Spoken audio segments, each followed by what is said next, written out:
Exegese, o que é e como fazer? Do professor João Paulo Tomás de Aquino. Mestre em Antigo Testamento pelo Centro Presbiteriano de Pós-Graduação Andrew Jumper, 2007, e mestre em Novo Testamento pelo Calvin Theological Seminary, 2009. Doutorando em Ministério pelo PAI. É professor de Novo Testamento no Centro Presbiteriano de Pós-Graduação Andrew Jumper e no Seminário Teológico Presbiteriano Reverendo José Manuel da Conceição. É ministro da Igreja Presbiteriana do Brasil, atuando na plantação da Igreja Presbiteriana Estação Luz e na Igreja Presbiteriana Emaús, ambas em São Paulo. Vamos à aula. A palavra exegese tem duas acepções que nos interessam. 1. A pesquisa empreendida por alguém, visando extrair de um texto antigo o seu significado correto. E 2. O trabalho acadêmico produzido como fruto da referida pesquisa. Quando um professor de seminário ensina exegese, o que se tem em vista é o primeiro significado. O objetivo é que os alunos aprendam a ler corretamente os escritos de um determinado autor bíblico ou de um gênero literário específico, a fim de saberem ensinar e aplicar aquele texto. A forma que os professores usam para verificar se os alunos aprenderam o conteúdo ensinado é pedindo uma exegese, na segunda acepção citada do termo. Evidentemente, há diversas outras definições, cada qual com sua ênfase específica. Recomendo ao leitor que gaste um tempo tentando encontrar as características principais de cada uma das definições abaixo e então tente fazer uma definição que abarque aquilo que parece realmente essencial a uma exegese. Exegese é, pois, o trabalho de explicação e interpretação de um ou mais textos bíblicos. Wegener, 2009, p. 11. Uma explicação que procura fazer uso de vários recursos e instrumentos científicos para entender o texto das Sagradas Escrituras. Aurélio Buarque de Holanda Ferreira em Wegener, 2009, p. 11. Exposição de uma palavra, sentença, parágrafo ou de um livro inteiro, levando ao significado verdadeiro e exato do texto. Grasmick, 2009, p. 10. A hermenêutica bíblica designa mais particularmente os princípios que regem a interpretação dos textos. A exegese descreve mais especificamente as etapas ou os passos que cabe dar em sua interpretação. Wegener, 2009, p. 11. No sentido amplo, exegese é o cuidadoso estudo metodologicamente autoconsciente de um texto, empreendido com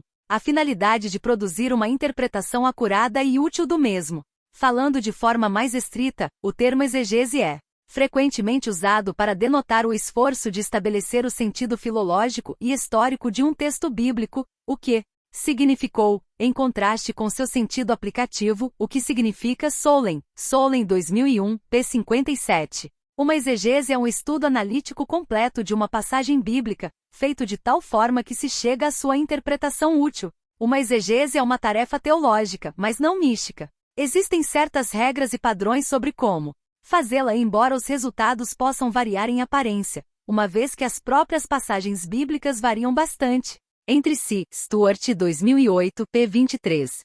Do ponto de vista estrito, portanto, a pesquisa exegética visa trazer à tona o significado de um texto antigo, conforme o autor original pretendeu transmiti-lo aos seus leitores originais. Como cremos, entretanto, que a Bíblia é a palavra de Deus escrita para todas as épocas, logo, temos o dever de atualizar o significado do texto para a nossa época e, à luz dos demais textos das Escrituras, transformar este ensino em regra de fé, teologia, ortodoxia, e regra de prática, ortopraxia. Focalizando agora na exegese como trabalho, podemos propor uma definição operacional. Exegese é um trabalho acadêmico no qual o autor expõe a sua interpretação de uma porção bíblica que contenha uma ideia completa, perícope, e estabelece como a sua interpretação se relaciona com outras interpretações do mesmo texto. Para produzir uma exegese é necessário 1. Fazer a própria interpretação do texto em sua língua original e 2. Comparar a sua interpretação com a de outros exegetas, comentários, artigos, estabelecendo um diálogo com tais interpretações. Além disso, também intentamos que o trabalho escrito contenha a compreensão do estudante de como aquele texto coopera com a teologia e com a prática cristã. O trabalho exegético é, portanto, o relatório escrito da pesquisa exegética empreendida pelo estudioso. Como em outros trabalhos acadêmicos, é evidente que nem tudo o que foi pesquisado e produzido durante o processo da pesquisa deve aparecer no trabalho escrito, mas somente o conteúdo. Importante a compreensão e explicação do texto, aquilo que for relevante, desconhecido ou original e as conclusões da pesquisa, ou seja, as respostas para os problemas que o texto oferece. Quanto à metodologia, a exegese feita no Brasil deve seguir as regras metodológicas da ABNT, Associação Brasileira de Normas Técnicas, encontradas em qualquer livro atualizado de metodologia da pesquisa.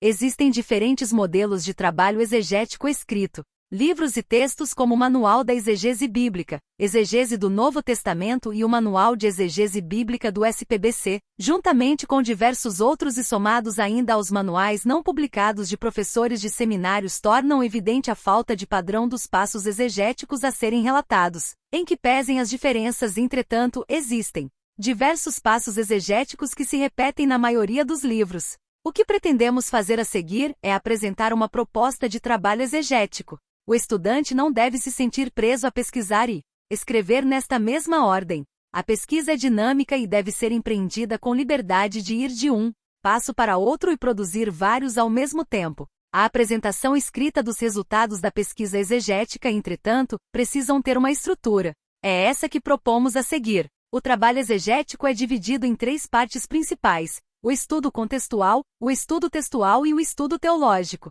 Ao método hermenêutico que rege a produção de um trabalho como este podemos chamar de método histórico-gramatical teológico informado. Este método tem por base os pressupostos de inspiração divina e proposicional das Escrituras, mas ao mesmo tempo utiliza informações oriundas de abordagens que não compartilham este pressuposto. Introdução. O objetivo principal de uma introdução é apresentar o teu trabalho, de tal forma que desperte a atenção do leitor. Em suma, você deve convencer o leitor que valerá a pena gastar tempo para ler o seu trabalho, ou seja, você apresentará a relevância do mesmo. Parte disso será a apresentação de uma declaração clara, explícita e concisa da ideia exegética do seu texto.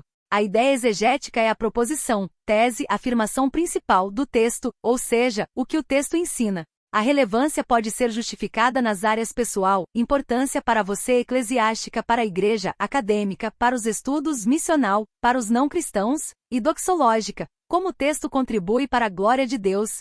Texto bíblico. Nesta seção você vai transcrever o texto escolhido, utilizando a versão bíblica mais utilizada pelos leitores para os quais você está escrevendo. Sugerimos a ARA ou a NVI.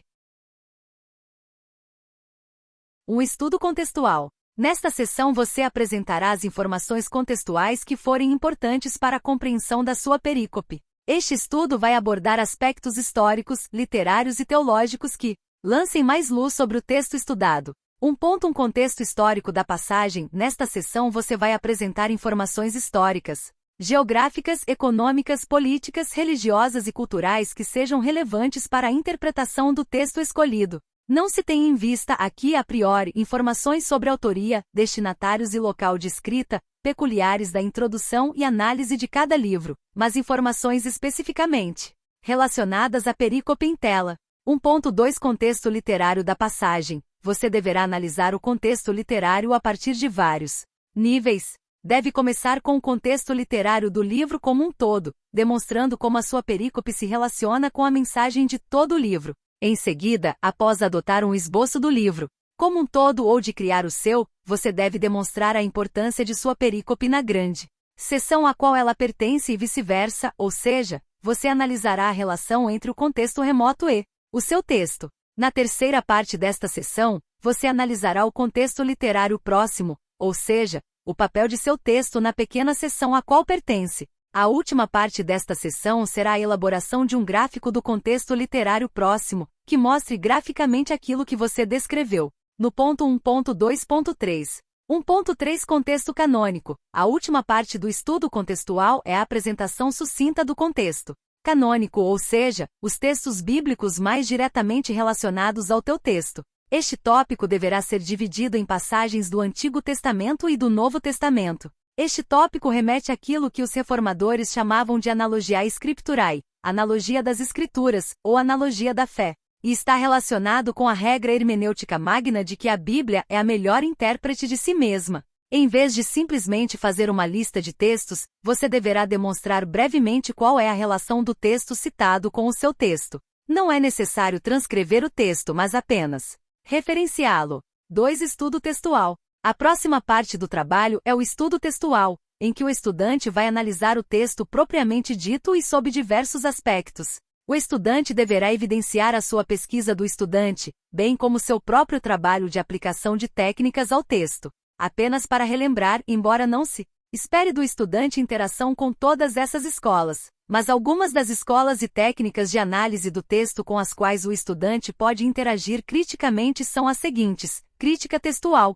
crítica de fontes, crítica de forma, crítica da redação, crítica da tradição, crítica radical, crítica canônica, crítica socio-retórica, crítica da narração, exegese feminista, crítica semiótica, estruturalismo e análise do discurso.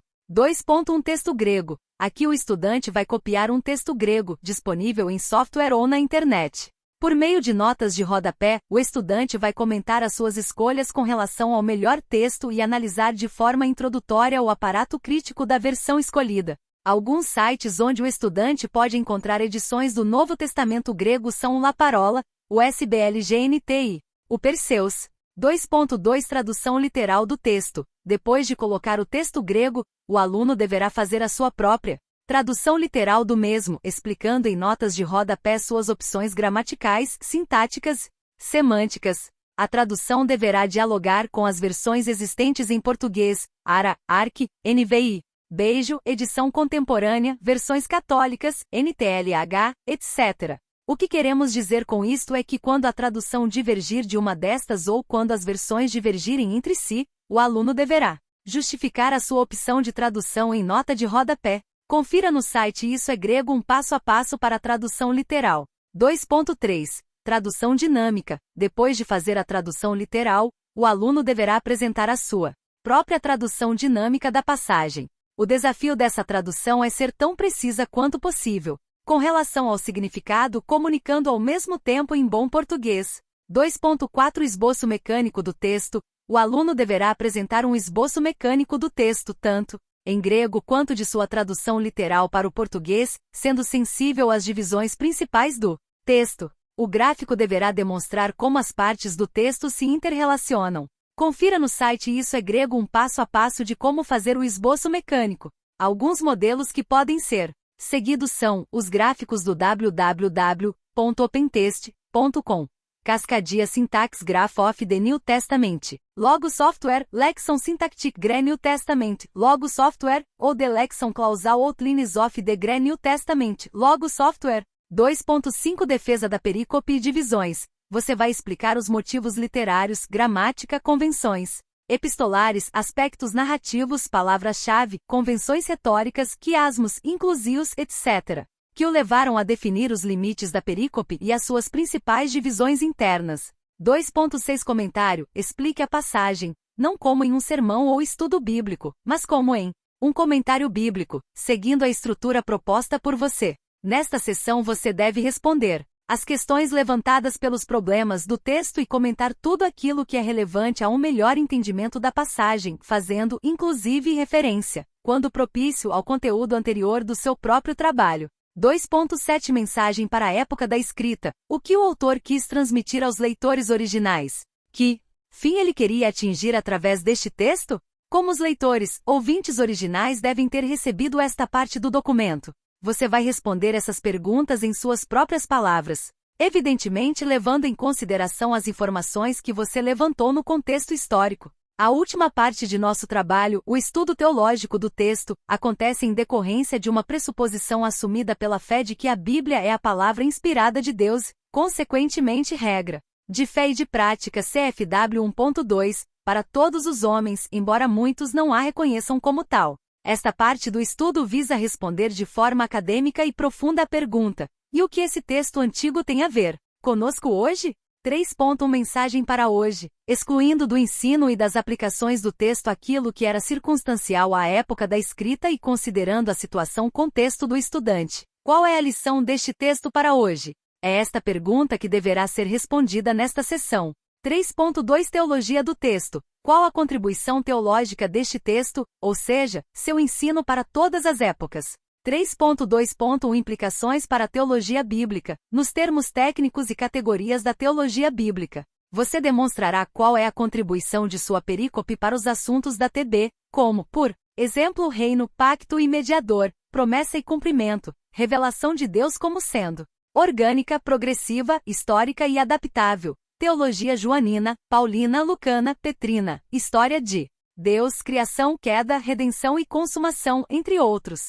3.2.2 Implicações para a teologia sistemática, com as categorias da teologia sistemática: prolegômenos, teontologia, antropologia, cristologia, soteriologia, pneumatologia e escatologia, e as doutrinas específicas de cada uma dessas áreas, como, por exemplo, pessoa teantrópica de Cristo, união com Cristo, angelologia, kenosis, decreto, lapso, etc. 3.2.3 Implicações para a teologia prática, implicações e aplicações da passagem estudada para o aconselhamento cristão e suas áreas específicas: educação cristã, missões urbanas e transculturais, conceito de missio Dei, discipulado, edificação pessoal e comunitária, homilética e poimênica. Conclusão. Na conclusão, o aluno apresentará um resumo das principais conclusões de seu trabalho, falará sobre sua relevância e apresentará novamente a ideia exegética de texto. É bom que, além de considerações finais, o aluno apresente também formas pelas quais o estudo poderia ser melhor desenvolvido no futuro e impactos que o mesmo causa em outras áreas da teologia. Referências. Como rezam as regras da ABNT, o trabalho deve conter uma lista das obras efetivamente referidas naquele trabalho acadêmico. Palavras finais. Fazer uma pesquisa exegética e produzir o trabalho exegético são empreendimentos extenuantes, que demandam um grande trabalho por parte dos estudantes. Não deve haver desânimo, entretanto. Com dedicação e envolvimento pessoal com o texto e competência para pesquisar, pesquisa é possível produzir bons trabalhos exegéticos. A paga é o grande prazer de compreender bem uma porção das Sagradas Escrituras, ao ponto de poder ensiná-la e aplicá-la adequadamente. Uma exegese bem feita é praticamente uma obrigação daqueles que creem que a Bíblia é a palavra inspirada de Deus, regra infalível de fé e de prática. Aqueles que têm o dever de ensinar o povo de Deus não têm o direito de pregar suas próprias ideias, mas somente aquilo que o texto realmente diz e com a máxima precisão possível. Assim, fazer exegese é imperativo para aqueles que se propõem a ensinar o texto bíblico. É evidente que não é possível fazer todo esse trabalho antes de cada sermão a pregar, mas o domínio de uma boa metodologia exegética e a aplicação dos passos sempre que possível e na medida possível, habilitarão aquele que ensina a dominar o texto cada vez melhor. Procura apresentar-te a Deus aprovado, como obreiro que não tem de que se envergonhar, que maneja bem a palavra da verdade, prega a palavra, insta quer seja oportuno, quer não, corrige, repreende, exorta com toda a longanimidade e doutrina. 2 Timóteo 2.15 4.2